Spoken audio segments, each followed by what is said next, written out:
नमस्कार, मैं डॉक्टर रजनीश कुमार आप सभी का एक बार फिर से हार्दिक स्वागत करता हूं। आज की वीडियो लेक्चर में हम बात करेंगे CUET PG 2024 की परीक्षा के दृष्टिकोण से प्रमुख विधाओं के अंतर्गत हिंदी उपन्यास के बारे में।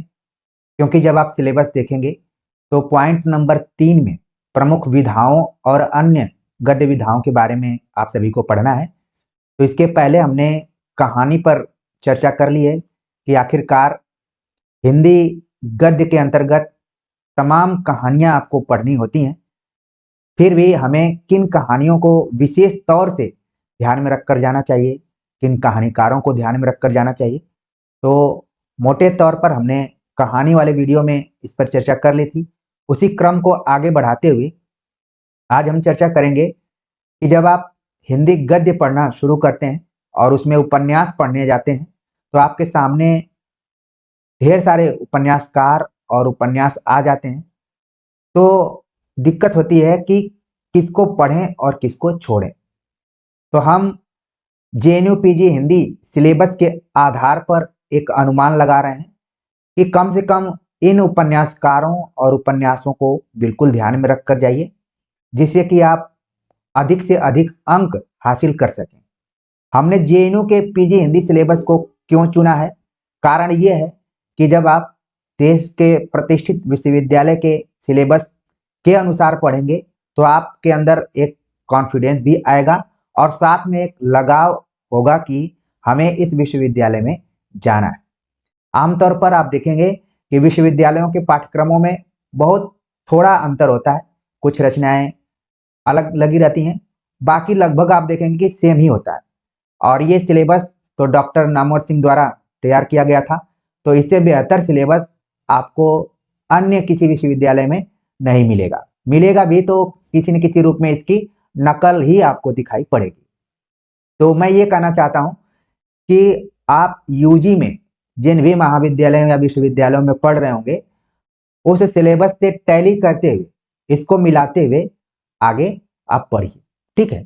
तो इसीलिए हमने हिंदी उपन्यास का जो आधार बनाया है वो जवाहरलाल नेहरू यूनिवर्सिटी के PG पाठ्यक्रम को ध्यान में रखते हुए। जो बच्चे अभी नए जुड़ रहे हैं, आज जिनको मालूम नहीं है कि CUET 2024 का हमने व्हाट्सएप ग्रुप बनाया हुआ है, तो वो ध्यान में रखें कि व्हाट्सएप ग्रुप भी है, जिसका लिंक हमने कम्युनिटी सेक्शन में दिया हुआ है। आप एक बार समय निकालकर जरूर जाइए और इस लिंक पर जुड़ जाइए, क्योंकि यहाँ पर आपको मॉर्निंग और इवनिंग दोनों में निःशुल्क तरीके से मैटर दिए जाते हैं। और मैटर देने का मेरा कारण ये नहीं है कि आप व्यूज बढ़ाएं या फिर बस क्लिक करके आगे बढ़ जाएं, बल्कि मेरा ये प्रयास है कि आपकी सीटिंग प्लान बढ़े। जब आप पढ़ना शुरू करेंगे, जितने देर की वीडियो है उतनी देर तक आप पढ़ें तो आपको लगेगा कि हमने कुछ पढ़ा है, कुछ समझा है। तो ये सिलसिला आपकी परीक्षा तक जारी रहेगा, बाकी आगे आपके हाथ में है कि आप क्या करेंगे। दूसरी जगह आपको टेलीग्राम में भी ये सारी वीडियो मैं भेजता हूँ, वहां पर भी आप देख सकते हैं। 2024 की तैयारी हम पहली बार नहीं कर रहे हैं, बल्कि इसके पहले भी CUET की 2021, 22, 23 में हमने पाठ्यक्रम के अनुसार मैटर्स दिए थे। तो उन मैटर्स को भी हम उपलब्ध कराते हैं ताकि आप ज़्यादा से ज़्यादा इस परीक्षा से संबंधित चीज़ों को जान सकें। तो ये तो हमारा प्रयास है। उसी प्रयास में कुछ नवीनता को जोड़ते हुए, कुछ प्रयोग करते हुए आगे हम बढ़ रहे हैं। तो चलते हैं सीधे, हम देखते हैं कि अगर आप हिंदी उपन्यास को पढ़ना चाहते हैं तो किन किन उपन्यासकारों और उपन्यासों को आपको ध्यान में रखना चाहिए। तो सबसे पहला जो नाम आप यहाँ पर देख रहे हैं वो नाम है प्रेमचंद। प्रेमचंद का उपन्यास दिया है गोदान। तो आपको प्रेमचंद के सभी उपन्यासों को ध्यान में रखना पड़ेगा, यानी कि सेवा सदन से लेकर मंगलसूत्र तक जो भी प्रेमचंद के उपन्यास हैं, इन उपन्यासों के प्रकाशन वर्ष, विषय वस्तु, संवाद योजना, पात्र योजना को बिल्कुल ध्यान में आप रखिए। उसमें भी आपको गोदान एकदम से इसको आप एकदम से कवर कर लीजिए, क्लियर करिए कि इसमें कथा वस्तु क्या रही है, कौन कौन से पात्र हैं और प्रमुख पंक्तियां कौन सी हैं। तो गोदान, जहां तक मैं समझ रहा हूं कि अगर आप हिंदी साहित्य से पढ़ रहे हैं तो निश्चित तौर पर इसकी विषय वस्तु से आप परिचित होंगे। बाकी हमने इस उपन्यास पर यूजीसी नेट की तैयारी कराते हुए विस्तार से बताया हुआ है, आप उस वीडियो को भी जाकर देख सकते हैं। आपको केवल सर्च करना है, ठीक है, और तुरंत ये वीडियो आपके सामने आ जाएगी, प्रेमचंद गोदान। और चाहूंगा मैं कि इसका मैं लिंक भी डाल दूं ताकि आपका समय बहुत ज्यादा खर्च ना हो। तो कहने का मतलब ये है कि जब आप हिंदी उपन्यासों को पढ़ रहे हैं तो प्रेमचंद को इग्नोर करके आप आगे नहीं बढ़ सकते हैं। यानी कि प्रेमचंद के पूरे उपन्यासों को आपको देखना है, उसमें विशेष तौर से गोदान को ध्यान में रखना है। दूसरे जो उपन्यासकार हैं उनका नाम है अज्ञे, सच्चिदानंद हीरारन वात्स्यायन अज्ञे का उपन्यास आपको पढ़ना है, शेखर एक जीवनी।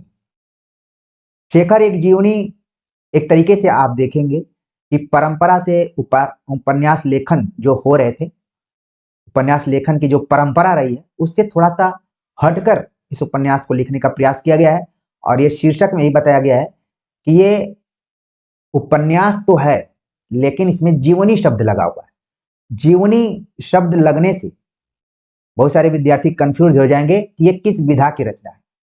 देखिए, जो मैं बात बता रहा हूं हो सकता है कि जो केंद्रीय विश्वविद्यालयों में विद्यार्थी होंगे उनके लिए बहुत ही इजी होगी, लेकिन जो विद्यार्थी सुदूर इलाके के महाविद्यालयों में हैं, जहाँ पर रेगुलर क्लासेज नहीं चल रही हैं, उनका पढ़ने का बहुत मन है, उनको गाइडेंस नहीं मिल रहा है, उन विद्यार्थियों के लिए ये बात ज्यादा महत्वपूर्ण होगी कि शेखर एक जीवनी उपन्यास है।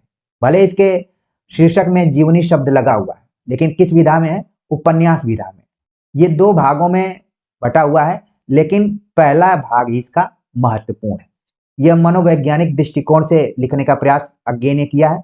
एक बच्चे के मन में तमाम तरीके के सवाल उठते हैं, उसको दिखाया गया है, प्रेम को दिखाया गया है, और भी बहुत सारे रिश्ते हैं उनको दिखाया गया है। तो मुख्य पात्र कौन हो गया इसमें? शेखर हो गया। इसी तरीके से आपको इस उपन्यास के प्रकाशन वर्ष, कथा वस्तु, संवाद योजना और पात्र योजना सभी को ध्यान में रखना है। अब इसके लिए आपको फिर से यूजीसी नेट वाली प्लेलिस्ट में एक बार देखना पड़ेगा, क्योंकि मैंने शेखर एक जीवनी पर यूजीसी नेट की तैयारी कराते हुए पढ़ाया हुआ है। ठीक है, कोई ऐसी सामग्री आपको इस चैनल पे नहीं है जो कि नहीं मिलेगी, सभी सामग्री मौजूद है। बस आपके अंदर एक क्षमता होनी चाहिए कि कैसे उसको पढ़ना है, कैसे सर्च करना है। क्योंकि जैसा आप जानते हैं, ये चैनल कोर्स बेचने वाला नहीं है, डिस्काउंट देने वाला नहीं है, बल्कि ये चैनल आप सभी के लिए समर्पित हो गया है। मैंने आपको समर्पित कर दिया है, आप जितना चाहें इसका दोहन करें, उपयोग करें, उपभोग करें और अपने दोस्तों को बताएं, उतना ही आपको फायदा होगा। तो शेखर एक जीवनी के साथ साथ अज्ञे की और जो भी उपन्यास, अज्ञे ने वैसे मुख्य रूप से आप देखेंगे कि 3 ही 4 उपन्यास लिखा, शेखर एक जीवनी, नदी के द्वीप, अपने अपने अजनबी। तो बस उनको ध्यान में रखना है ताकि प्रकाशन वर्ष के दृष्टिकोण से, क्रम के दृष्टिकोण से आए तो आप जान लें। अगले जो उपन्यासकार हैं उनका नाम है हजारी प्रसाद द्विवेदी। हजारी प्रसाद द्विवेदी ने भी अज्ञे की तरह ही उपन्यास के शीर्षक में एक प्रयोग किया है और लिखा बाण भट्ट की आत्मकथा। ठीक है, ऊपर आप देख रहे हैं जीवनी और नीचे देख रहे हैं आत्मकथा, यानी बैक टू बैक इन दोनों उपन्यासकारों ने परंपरा से चली आ रही उपन्यास लेखन की जो शैली थी उसमें थोड़ा सा बदलाव किया है, और इसीलिए ये प्रश्न बन जाता है। ठीक है, अच्छी जगह से आप पढ़ेंगे तो वहां के टीचर्स आपको ये सब बता चुके होंगे, लेकिन क्योंकि मुझे ये मानकर चलना है कि आप यहाँ जुड़े हैं कुछ सीखने के लिए, तो इसलिए छोटी छोटी चीजें मैं ज्यादा बताने का प्रयास करता हूँ ताकि आपका बेस मजबूत होगा, तो आगे आपकी जो मंजिल तैयार होगी वो और भी मजबूत होगी। कितना भी भूकंप आएगा, भूकंप मतलब कठिन पेपर आएगा। तो हजारी प्रसाद द्विवेदी बाण भट्ट की आत्मकथा, यानी इसमें आप देख रहे हैं कि बाण भट्ट एक प्रमुख पात्र के रूप में है, साथ में इसमें और भी पात्र हैं, बहुत सवाल पूछा जाता है। तो इसकी कथा वस्तु, विषय वस्तु के बारे में हमने फिर से आपको यूजीसी नेट के प्लेलिस्ट में जाने के लिए कहूंगा। ठीक है, तो वहां पर आप देख लीजिए इसको। अगले जो उपन्यासकार हैं उनका नाम है जैनेन्द्र। जैनेन्द्र का उपन्यास लगा त्याग पत्र। तो त्याग पत्र किसका उपन्यास है? जैनेन्द्र का है। कब प्रकाशित हुआ, इसके प्रमुख पात्र कौन कौन से हैं, इसके बारे में आप जानकारी रखिए। ये यहाँ पर नया उपन्यास है, क्योंकि यूजीसी नेट के सिलेबस में ये नहीं है तो हमने नहीं पढ़ाया हुआ था, लेकिन त्याग पत्र पर मैं आगे कभी चर्चा करूंगा। लेकिन त्याग पत्र की विषय वस्तु, पात्र योजना, संवाद योजना, ये सब आप जरूर ध्यान में रखिए। साथ में जैनेन्द्र के अन्य उपन्यासों को भी ध्यान में रखिए, क्योंकि यहां से सवाल बनते हैं, जैनेन्द्र से सवाल एक दो आते ही आते हैं। जैसे उनका उपन्यास है सुनीता, परख, क्रम वाला भी सवाल जैनेन्द्र से बन जाता है। अगले उपन्यासकार हैं यशपाल। यशपाल का उपन्यास लगा है आप सभी के लिए इसमें झूठा सच। लेकिन यशपाल का नाम जैसे आ रहा है तो मुझे अपने बीएचयू के दिन याद आ रहे हैं। उस समय हमें पढ़ना था दिव्या, और हमारे बहुत सारे जूनियर हो सकता है कि बीएचयू के जुड़े हों, मैं ऐसी उम्मीद करता हूं। तो वो बता सकते हैं कि क्या अभी उनको दिव्या पढ़ाया जा रहा है, या फिर जब से सेमेस्टर वाइज सिस्टम लागू हुआ है तो इसको चेंज कर दिया गया है। क्योंकि वर्तमान की स्थिति को मैं सही नहीं बता पाऊंगा क्या है, लेकिन हमारे समय में बीए में दिव्या उपन्यास हमें पढ़ना था। तो कहने का मतलब ये है कि झूठा सच उपन्यास तो महत्वपूर्ण है ही, साथ में यशपाल के अन्य जो उपन्यास हैं उनकी विषय वस्तु, उनके पात्र योजना, उनकी पंक्तियां आप जरूर ध्यान में रखिए, क्योंकि यहां से सवाल आपको निश्चित तौर पर देखने को मिलेंगे। अगले जो उपन्यासकार हैं उनका नाम है फणीश्वर नाथ रेणु। फणीश्वर नाथ रेणु का नाम जैसे ही लिया जाता है तो तुरंत हमारे ध्यान में आंचलिक कहानियां और आंचलिक उपन्यास दोनों आ जाते हैं। और फणीश्वर नाथ रेणु का जो उपन्यास जिसके वजह से ये फेमस रहे, मैला आंचल, इसकी भूमिका काफी महत्वपूर्ण रही है। मैला आंचल की भूमिका बहुत ही छोटी सी भूमिका है, लेकिन वहां से सवाल बन जाते हैं। ठीक है, और कहा जाता है कि सबसे पहले प्रेमचंद ने उसमें अंचल शब्द का प्रयोग किया है, यानी कि आंचलिक उपन्यास खुद रेणु ने, सॉरी मैंने प्रेमचंद शायद गलती से बोल दिया है, रेणु ने यह स्वीकार किया कि यह आंचलिक उपन्यास है। हालांकि इसके पहले शिव पूजन सहाय ने देहाती दुनिया नाम से उपन्यास लिखा था, लेकिन जो चमक या धमक मैला आंचल ने फैलाई शायद इसके पहले वाले उपन्यास नहीं फैला पाए। तो फणीश्वर नाथ रेणु का उपन्यास मैला आंचल, इसकी विषय वस्तु, कथा वस्तु, पात्र योजना सब आप जरूर अपने ध्यान में रखिए।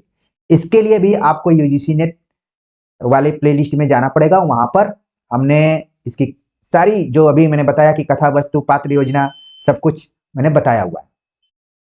अगले उपन्यासकार हैं राही मासूम रजा, जिनका उपन्यास है आधा गांव। राही मासूम रजा के आधा गांव के साथ साथ इनके अन्य जो उपन्यास हैं उनको भी आप ध्यान में रखिए। आधा गांव की विषय वस्तु को ध्यान में रखिए। देश विभाजन पर आधारित ये उपन्यास है, और संयोग से जिस जिले से मैं जुड़ा हुआ हूं वहीं की कथा वस्तु बनाया गया। तो इससे ज्यादातर सवाल यही पूछा जाता है कि गंगौली को किस उपन्यास में जगह दिया गया है, फिर नाम है गंगौली का उल्लेख किया गया है। ठीक है ना, तो आधा गांव को आप ध्यान में रख सकते हैं। इसके बाद जो उपन्यासकार हैं श्रीलाल शुक्ल, राग दरबारी, इनका उपन्यास लगा हुआ है। राग दरबारी जो कि व्यंग शैली पर आधारित है, और अलग अलग जो भी सामाजिक राजनीतिक भ्रष्टाचार है पूरा इस उपन्यास में श्रीलाल शुक्ल ने दिखाने का प्रयास किया है। और इसको विद्यालय से जोड़कर, विद्यालय और प्रधान का जो भी चरित्र उभर कर सामने आता है बड़ा ही जबरदस्त तरीके का। इसमें भी एक गांव का जिक्र किया गया है। ठीक है, जैसे मैंने कहा पुराने छात्र जो अच्छी जगह से पढ़ रहे हैं तुरंत उनके दिमाग में आ गया कि शिवपालगंज, जैसे गंगौली का नाम बताया गया वैसे यहाँ शिवपालगंज। तो श्रीलाल शुक्ल के अन्य उपन्यासों को भी आपको ध्यान में रखना है। ठीक है, ऊपर के जितने भी हमने उपन्यास बताए या उपन्यासकारों का नाम लिया है, इनको आपको विशेष तौर पर इंपॉर्टेंट करके नोट करके पढ़ना है। अब आपके दिमाग में आ रहा होगा कि हमारे पास समय कम है तो कैसे हम इनको पढ़ें। तो देखिए, मैं आपको मार्गदर्शन दे रहा हूं, आपको अलर्ट कर रहा हूं। अगर आप लाइन बाय लाइन हर उपन्यास को पढ़ने में सक्षम नहीं है तो कम से कम इसकी विषय वस्तु, प्रकाशन वर्ष, पात्र योजना, इनको जरूर ध्यान में रखिए। ठीक है, और हमने चैनल पर कौन कौन से उपन्यासों के बारे में बताया उसके बारे में संकेत कर दिया है। आपके लिए मैं लिंक भी इसमें अटैच कर दूंगा जिससे कि आपको भटकना न पड़े।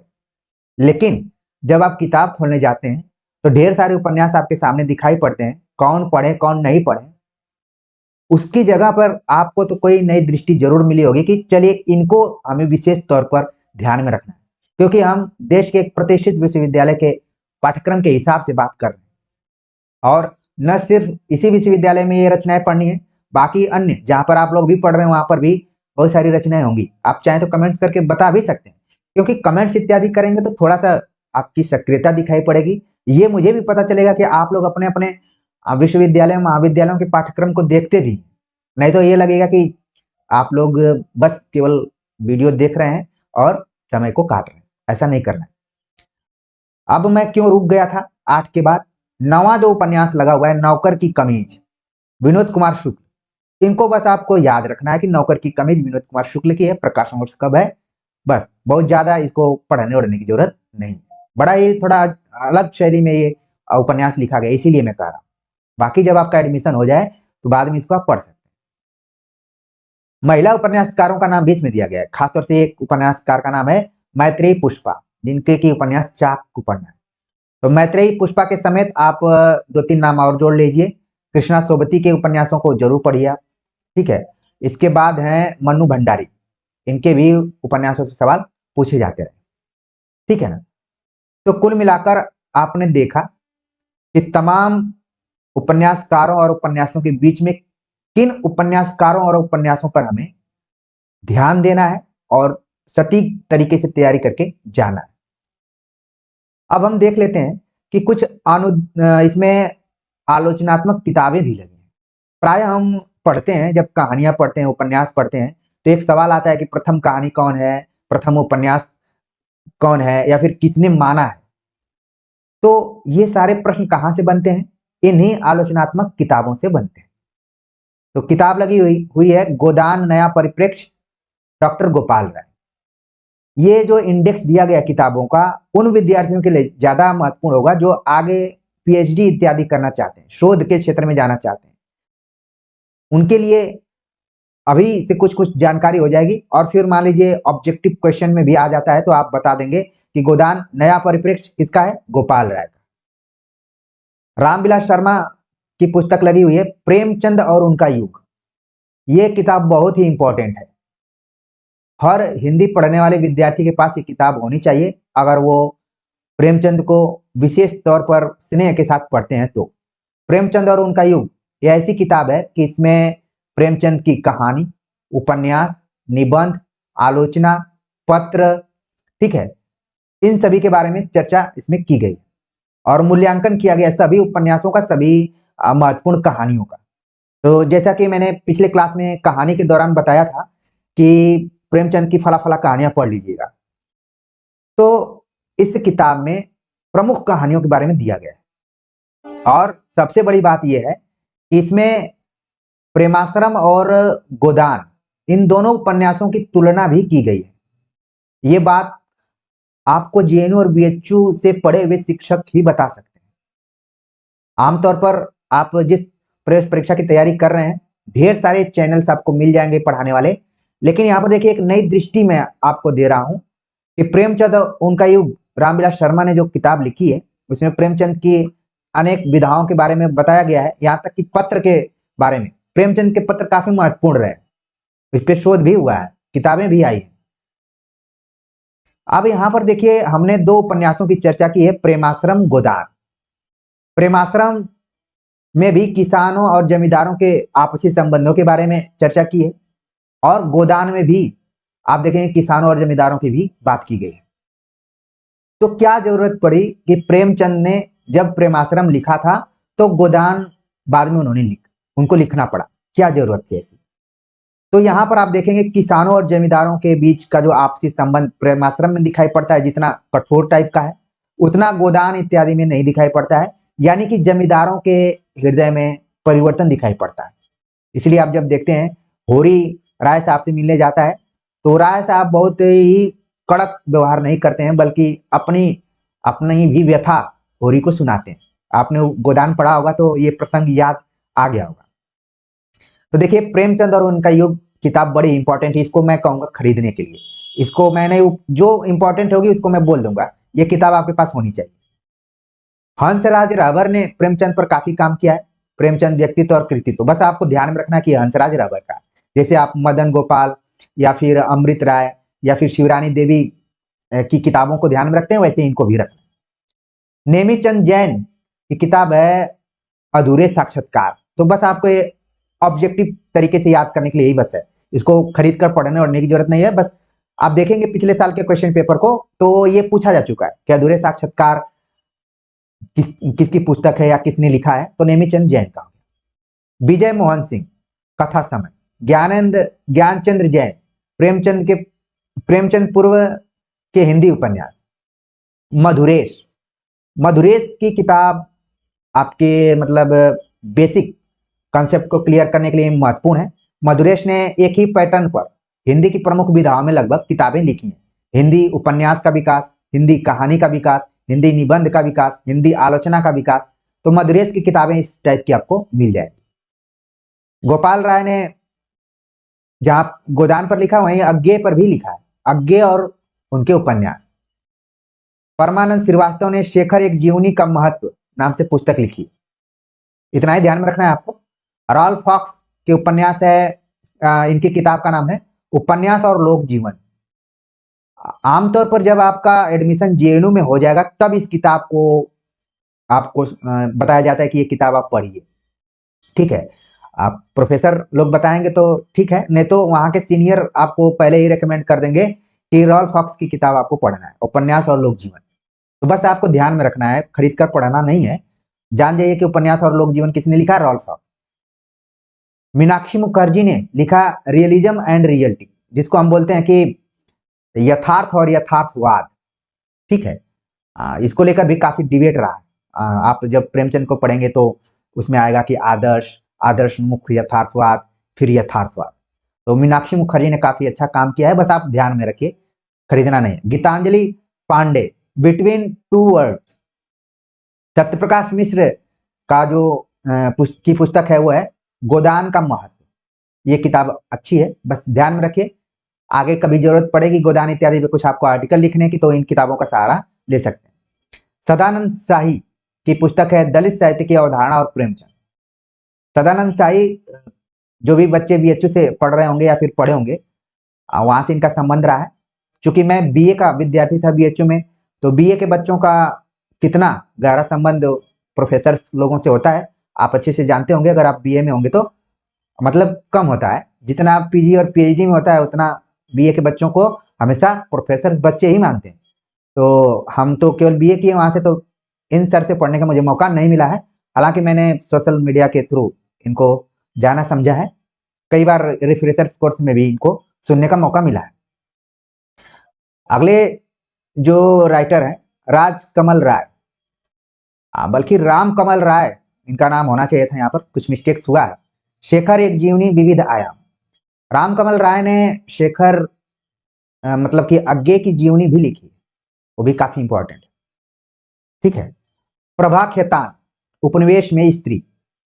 प्रभा खेतान की चर्चा तब होती है, इन्होंने किताब का अनुवाद किया है और आपको लगेगा कि जिसका अनुवाद किया उसी का तो हिंदी आप बता रहे हैं, उपनिवेश में स्त्री। अब आपको कमेंट करके बताना है कि ये किताब किसकी है, द सेकेंड सेक्स, इसकी लेखिका कौन है जिसका कि अनुवाद प्रभा खेतान ने किया है, ठीक है। उपन्यास को केंद्र में रखते हुए कुछ पत्र पत्रिकाएं अपनी अपनी विशेषांकों को निकाले हुए, तो ध्यान में रख लीजिए। जैसे कि हंस पत्रिका है, इसने हिंदी उपन्यास एक सदी नाम से सन 1999 में विशेषांक निकाला। हंस का संपादन वैसे प्रेमचंद ने भी किया था सन 1930 ईस्वी के आसपास में। बाद में राजेंद्र यादव ने इसका प्रकाशन करना शुरू कर दिया। यह भी सवाल पूछा जाता है। अगली जो पत्रिका है तद्भव, जिसमें श्रीलाल शुक्ल को केंद्र में रखते हुए निकाला गया, जिसके संपादक हैं अखिलेश। ये भी सवाल पूछा जाता है, तद्भव पत्रिका के संपादक कौन है और कहां से निकलती। अभिनव कदम चंद्रदेव राय और जयप्रकाश धूमकेतु ने निकाला राही मासूम रजा के ऊपर। नंद किशोर नवल ने कसौटी नाम से पत्रिका निकाली और इसमें इन्होंने 20वीं सदी कालजयी कृतियां नाम से संपादन किया।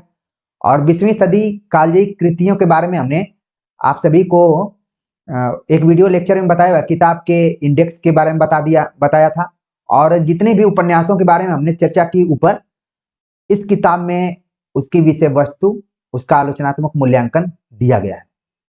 तो उसका भी लिंक मैं नीचे डाल दूंगा ताकि आप देख लें कि 20वीं सदी कालजयी कृतियां किस टाइप की किताब है आगे के लिए, क्योंकि आपको लगातार पढ़ना ही है। आप सीयूईटी पीजी में अगर सक्सेसफुल होते हैं तो फिर नेट में जाना है, फिर नेट के बाद पीएचडी में जाना है, पीएचडी के बाद असिस्टेंट प्रोफेसर बनना है। तो ये सारी चीजें हैं, अगर आप खुद से मेहनत करके बनना चाहते हैं तब, अगर कोई आपका गॉडफादर नहीं है तो देखिए मेरी कोशिश ये थी कि आपको सही गाइडेंस दिया जाए कि हिंदी उपन्यास पढ़ते हुए किन किन उपन्यासकारों और उपन्यासों को आप विशेष ध्यान देकर पढ़ें, ताकि यहाँ से ठोस तरीके से जितने भी सवाल आए आप सही कर दें। तमाम तथ्यों को आप अपने दिमाग में रखेंगे, मेन को ही नहीं पढ़ेंगे तो हो सकता है कि आप परीक्षाओं में पीछे हो जाए। तो उम्मीद है कि मेरी बातें आप सभी को समझ में आई होंगी। आपकी कमेंट्स का इंतजार रहेगा, और जो भी अंदर सवाल पूछे गए थे वीडियो के अंदर आप जरूर कमेंट्स करके बताएंगे। मेरी कोशिश यही है कि परीक्षा तक आपके साथ कदम से कदम मिलाकर मैं चलूं, जिससे कि आपका कॉन्फिडेंस, मनोबल और सीटिंग प्लान आपकी ज़्यादा हो, अच्छे से आप पढ़ें। तो यही हमारा प्रयास रहा है, आप लोगों को अच्छा लग रहा होगा। मिलते हैं एक नए टॉपिक के साथ, तब तक के लिए नमस्कार।